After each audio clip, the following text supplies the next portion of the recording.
광주는 또 절대 잊지 말아야 되고 또 잊기 힘든 사건이 있었던 곳입니다. 5.18 광주 민주화 운동이죠. 저희가 아마 그 시대를 살아서 그런지 그 어느 사건보다도 더 이렇게 막 가슴이 와닿는, 미안하고 사실 이게 너무 거대한 주제라서 이걸 뭐 어떻게 이야기를 해야 되나 고민을 많이 했는데 아이스의 범잡이니까 범죄라고 이걸 저는 보려고 해요. 이것을 그렇게 이야기를 이제 해보려고 하는데요. 사건의 시작은 11.6이라고 박정희 대통령이 그 자신의 측근의 총에 맞아서 사망하는 그런 사건이 당시로서는 정말 엄청난 사건이죠. 우리나라의 권력의 정점에 있던 사람이 갑자기 죽어버린 거예요. 대통령이 유고가 됐기 때문에 이 계엄을 선포하게 돼요.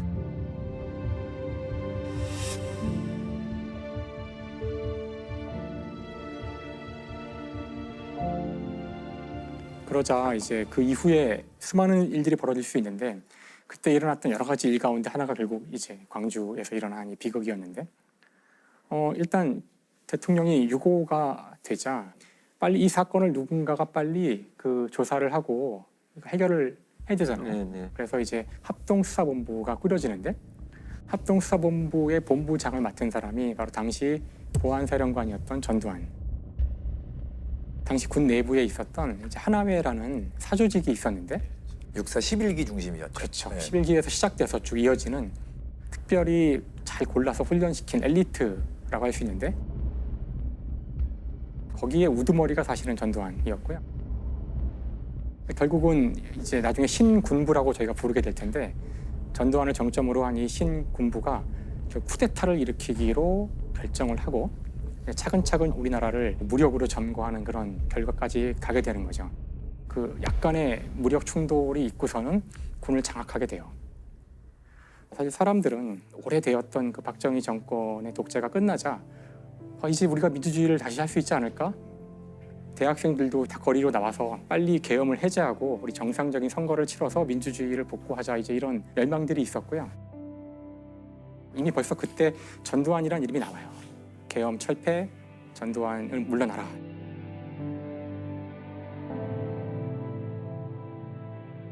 이때를 우리가 서울의 봄이라고 불리는 시기가 됩니다. 국민들은 임시로 약간 지나가는 그렇죠. 질서를 잡고 빠질 군부로 생각을 한 거죠. 하지만 이제 군부는 신군부는 사실 이런 것과 상관없이 거사를 준비하고 있었고요. 계엄이 선포돼 있었는데 이 계엄을 제주도를 포함한 전국 단위 계엄으로 확대를 하면서 그걸 이용해서 이제 권력을 쥐려고 한 것이죠. 그러기 위해서 잡은 D-Day가 5월 17일이었고요. 5월 17일을 겨냥하고 차근차근 이제 작업들을 진행하게 돼요. 그래서 우선 K 공작 계획이라 그래서 주요 신문사, 방송사, 뭐 통신사 이런 곳에 있는 한 100여 명을 1대1로 다 만나서 회유 협박을 하게 됩니다. 언론을 통제하는 거죠. 그다음에 이제 충정 훈련이라 그래서 이제 5월 17일 전국 단위 계엄을 확대하게 되면 그때 일어날 반란 내지는 저항을 막기 위해서 특수부대와 군인들을 훈련을 시켜요. 시민들을 대상으로 한 진압 훈련을 시킵니다.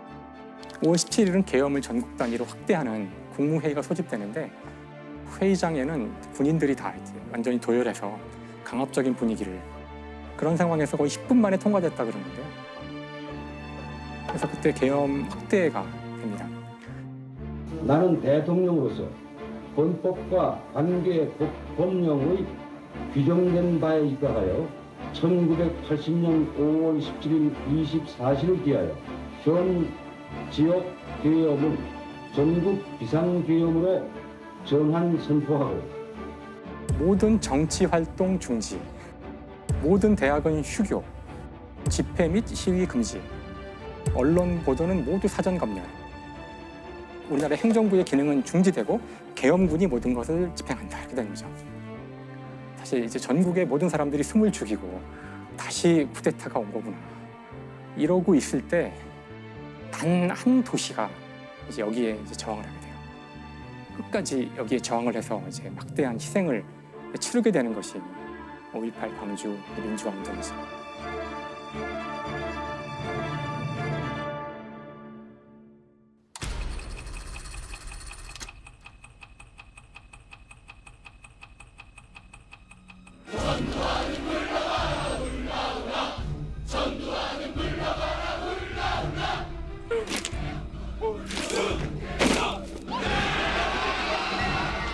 강남대와 조선대에 투입된 군인들이 총에다가 착검을 한 상태로 들어가서 막 학생들을 이제 체포하게 되죠. 평소 같으면 조금 이렇게 시위를 하면은 쫓아버리고 말았을 것 같은데 이 공수부대원들은 일단 한번 찍으면 막 피곤죽이 되도록 사람을 막 폭행을 하고 끝까지 추적해서 마지막까지 쫓아가서 그래서 이유를 모른 채 수많은 사람들이 그냥 연행을 당하는데 이날 연행된 사람만 405명, 68명이 외상, 12명은 중태라고. 특히 이제 이날 그 청각장애자인데요. 김경철 씨라는 분이 있는데 첫 번째 아마 그 사망자라고 볼 수 있습니다. 길을 가다가 이제 막 공수대원한테 얻어맞게 된 거죠. 말을 못하니까 막 손짓 발짓을 하는데 그럴수록 더 많이 얻어맞는 거예요. 결국은 이제 다음날 죽게 됩니다. 사망하게 돼요.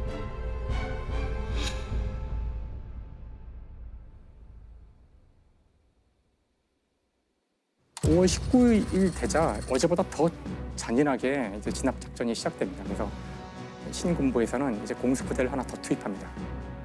이때 수많은 사람들이 그냥 그 곤봉에 맞고 속옷만 입은 채로 길거리에서 막 기합을 주는데 특성이가 된 사람들을 트럭에 막 집어 던진 다음에 트럭에 싣고 갔는데 그중에 많은 분들이 죽었고요.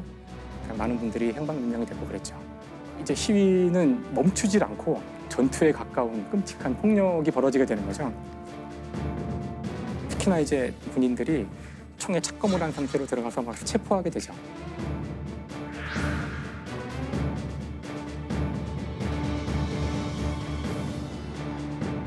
대검에 의한 그 피해가 너무 커져가지고 병원에 너무나 많은 사람들이 칼에 찔려서 오는 일이 벌어지죠. 대검을 착검했다고? 시민들 진압하러 나가는데 보통 대검 착검은 전시 아니면 대검 착검할 일이 없죠. 살상 무기로서의 역할이지 그게 상황을 제지하겠다라는 의도보다는 훨씬 더 넘어서는 행위라고 봐야 되겠죠. 자기가 지켜야 될 장소에 가는 계엄군이 이미 착검을 한 상태로 그러니까 다른 지역에서는 그것만 보고도 아마 별로 저항을 할 의지 자체를 다 그렇죠. 잃었을 거예요. 5월 20일 오후가 되면 시내버스, 트럭과 택시 200대가 줄을 지어서 계엄군이 점령하고 있는 도청을 향해 갑니다. 금남로를 지나서. 그날 밤에는 이 사실을 제대로 알리지 않는 이제 방송국, MBC, KBS가 불타오르게 되고요. 진압이 안 되니까 이제는 정말 공수여단의 여단장이 그 실탄을 나눠주라고 합니다. 실탄을 이제 장전하게 돼요. 민간인을 상대로. 그렇죠. 그러니까 지금 보시면은 신군부는 광주를 상대로 시민들을 상대로 지금 군사 작전을 펼치는 거예요. 결국은 21일 날 오후에 엄청난 규모의 집단 발포가 이루어지는데 도청 앞 군수대 앞에서 애국가가 울려 나오는데 애국가가 끝남과 동시에 이제 군인들이 이제 집단 발포를 하게 됩니다.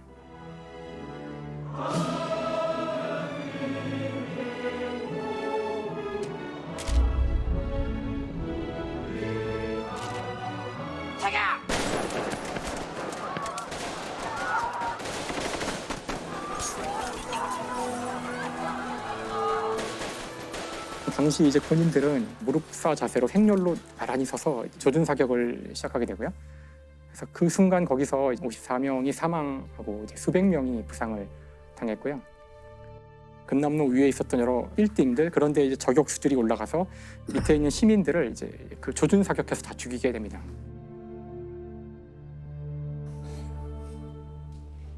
목격자에 따르면은 헬기가 동원돼서 헬기에서도 막 기총 소사를 했다는 이야기도 있었고요. 그 집단 발포의 발포자가 누구이고 누구의 책임인지를 놓고서 이제 나중에 논쟁이 벌어지게 되는데 그렇죠. 근데 사실 이제 발포 명령자가 결국 없다는 식으로 이제 이야기가 돌아가는데요. 아무도 발포 명령을 한 적은 없고 군인들이 너무나 상황이 급박하여 자위권 차원에서 총을 쐈다. 이제 이런 식으로 이야기를 하고 있거든요. 근데 정작 그날 죽은 군인은 한 명도 없어요.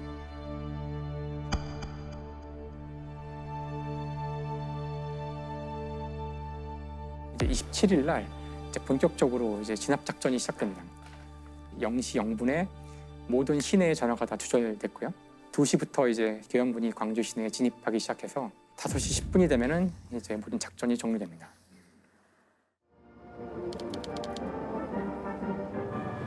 산당들에게 알린다. 상당들에게 알린다. 많은 폭도들이 투항하여 생명을 보장받았다. 아직도 늦지 않았으니 주저 말고 자수하라.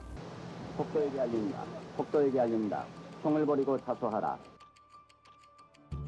계엄군은 그동안 광주 사태를 평화적으로 해결하기 위해서 전력을 경주해왔으며 그럼에도 불구하고 광주 사태는 극렬한 폭도들에 의해 악화되는 조짐이 보였다.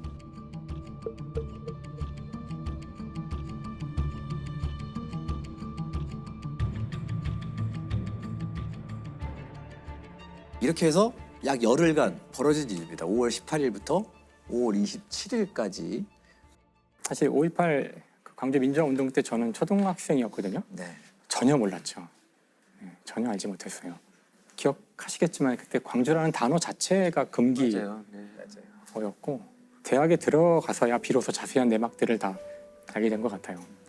이게 이제 알려지고 나서 뉴스에 관에다가 전부 이렇게 태극기를 덮어가지고 자꾸 오열하는 장면들이 뉴스에 그 이후에 이렇게 나오기도 했었거든요. 그때 이걸 보면서 가해자가 우리 대한민국 군인이었고 이렇게 많은 사람이 죽을 동안 왜 아무도 몰랐냐에 대해서 굉장히 충격적이었던 기억이 있죠. 제일 강렬한 그 워딩이 광주 민주화운동에 대해서 내란죄 포함해서 다 처벌해달라고 이제 시민단체가 이제 고발하고 있었는데 검찰이 계속 잡고 있다가 성공한 쿠데타는 처벌할 수 없다. 검찰이 네네. 그러면서 이제 불기소 처분했어요.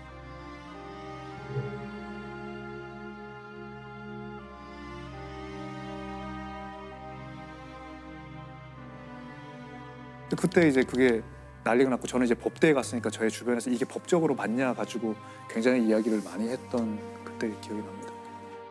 전 국민적인 분노를 일으킨 말이었는데 엄청난 이제 저항이 있자 이제 이걸 헌법소원을 내게 되고요. 헌법재판소에서 이걸 검토한 다음에 처벌 가능하다는 결정이 내리자 97년 4월 18일 날 대법원 판결이 나옵니다. 성공한 쿠데타도 처벌할 수 있다. 이제 특별법이 만들어지는데 5.18 특별법은 일반 법에 의해서 공소시효가 끝난 12.12 5.18 사건 관련자들에 대한 사법 처리를 가능하게 하고 전두환 전 대통령과 노 전 대통령 두 전직 대통령은 거액의 추징금을 함께 선고받았습니다. 육군 사관학교 동기생이자 60년 지기 친구였던 두 사람은 똑같이 내란죄와 뇌물수수죄란 불명예를 동시에 떠안았습니다.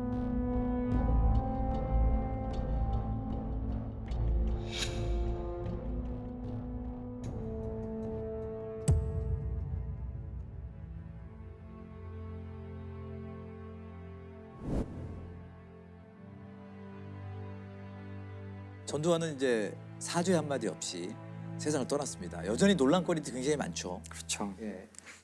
당시 계엄군 성폭행이 정부의 첫 공식 조사로 확인됐습니다. 계엄군의 대규모 유혈 진압 작전을 전두환 씨가 승인했다는 걸 증명하는 문건이 발견됐습니다. 5.18 광주 민주화운동 당시 군이 시민들을 상대로 헬기 사격을 한 사실이 38년 만에 공식 확인됐습니다.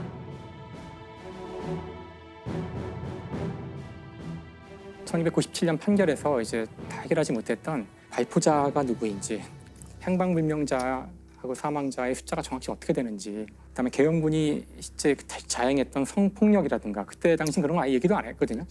그다음에 헬기에 의한 사격이라든가 이런 것들을 우리가 다시 깨끗하게 좀 정리를 해야 되지 않을까. 그래서 사실 헬기 사격이 중요한 이유 중에 하나는 당시 발포 명령자에 대해 논란이 있잖아요. 누군지 모르니까. 헬기는 절대로 자위권 발동으로 총을 쏠 수가 없거든요. 그렇죠. 누가 헬기를 위협할 수 있겠어요? 그러니까 이제 그래서 이건 이제 굉장히 중요한 증거가 될 수 있고요. 245라는 숫자가 처음에는 의미를 몰랐는데 그 245가 빌딩에 남아 있는 그 헬기의 기총 쏘사 자국의 개수가 그러니까 탄은이 245개라는 뜻이더라고요. 245개는 난사를 했다라는 거거든요. 네. 계속. 그 민주화운동이 있은 당시 거기 현장에 있었던 조비오 신부님이라고 계신데요. 조비오 신부님이 헬기가 그 기총을 쏘사했다. 이제 이런 증언들을 많이 했었거든요. 여러 증언들이 있었는데 당시는 신군부 쪽에서 뭐 헬기가 뭔지도 모르는 민간인들이 무슨 소리냐고, 그거 그냥 헬기 소리라고 이래가지고 당시 조사도 이루어지지 않아요. 그냥 제기만 됐다가 그냥 묻혀버립니다. 근데 2016년 전일 빌딩이 리모델링이 되는데요. 그 과정에서 파악이 되고 있지 않았던 그 탄흔에 대한 조사가 자세하게 이루어지게 돼요. 국립과학수사연구원이 총탄 흔적은 헬기 발포에 의한 것이라고 결론냈습니다. 국과수는 창틀을 뚫고 지나가거나 스쳐 지나간 총탄이 벽에 박혔다며 탄도를 계산했을 때 공중 정지 상태에서 비행 중인 헬기에서 쏜 것으로 보인다고 덧붙였습니다. 각도 같은 것들을 조사해 보면은 총알이 날라온 위치는 건물로부터 대략 한 50m 떨어진 지점에서 높이 28m, 30m 위에서 쏜 거예요. 안에서 쏜 것이 아니라. 그런데 그 일대에는 이것보다 높은 건물은 없어요. 이 건물보다 30m 정도 높인 위에서 이런 각도로 쏠 수 있는 비행체는 헬기밖에 없다는 거예요. 그럴 수밖에 없죠.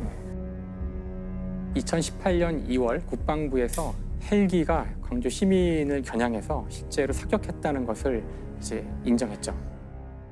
특히나 이제 여전히 풀리지 않는 미스터리 중에 하나가 바로 그 5월 21일 집단 발포를 명령한 사람은 누구인가? 97년 이후에 발포자에 대해 새롭게 알아낸 사실이 몇 가지 있어요. 당시 이제 이군 사령관이 5월 23일 그 전두환에게 보여준 문서가 있는데 그 문서에서는 진압작전에 대한 제안을 하는데 그것에 대해서 각하께서 굿 아이디어라고 하셨다. 당시 이제 증언에 따르면 이 각하는 전두환이다. 적어도 이제 충정작전, 그러니까 진압작전을 동의했다는 거는 이제 기록에 있는 듯한 거죠. 그 어떤 자료가 또 발견됐냐면은 광주의 경찰이 T공수여단의 그 사령부에서 일어나고 있는 일을 이렇게 와서 참관하고 그랬대요. 참관하고 돌아가서 쓴 서류에 남아 있는 건데 일종의 그 정보 보고서 같은 거군요. 그렇죠. 예. 제3공수여단의 그 작전본부죠. 거기에서 진돗개 하나가 발령되었다는 이야기를 들었다는 거를 보고 와서 이렇게 기록을 한 거예요. 네. 진돗개 하나가 발령되면은 기본적으로 실탄이 지급되고 다음에 그 자위권 발동할 수 있는 상황이거든요. 그래서 현재 이제 그 발포자에 대한 증거가 하나도 없었는데 이제 한 두 가지 정도가 이제 나온 상황이지만 누가 그런 무지막지한 그런 지시를 내렸는지 더 많은 조사가 있어야 되겠죠. 그래서 역사에 기록을 해놓을 필요가 있다고 생각해요. 제가 이제 책을 하나 가져왔는데요. 많은 분들이 알고 계시는 한강 작가죠. 광주 민주화운동에 있었던 6사람의 이야기를 담고 있는데 사실 이 책을 저는 읽다가 도저히 다 못 읽겠더라고요. 웬만해서는 읽는데 이거는 진짜 보다가 나중에는 여기서 제가 하나만 이야기를 읽어드리려고 그래요. 죽음을 당한 고등학생이 죽은 상태에서 자기 이야기를 하는 거예요. 썩어가는 내 옆구리를 생각해. 거길 관통한 총알을 생각해. 처음엔 차디찬 몽둥이 같았던 그것. 순식간에 뱃속을 휘젓는 불덩어리가 된 그것. 내 모든 따뜻한 피를 흘러나가게 한 구멍을 생각해. 나를 조준한 눈을 생각해. 쏘라고 명령한 사람의 눈을 생각해. 그들의 얼굴을 보고 싶다. 잠든 그들의 눈꺼풀 위로 어른거리고 싶다. 그들이 악몽 속에서 피 흐르는 내 눈을 볼 때까지, 내 목소리를 들을 때까지.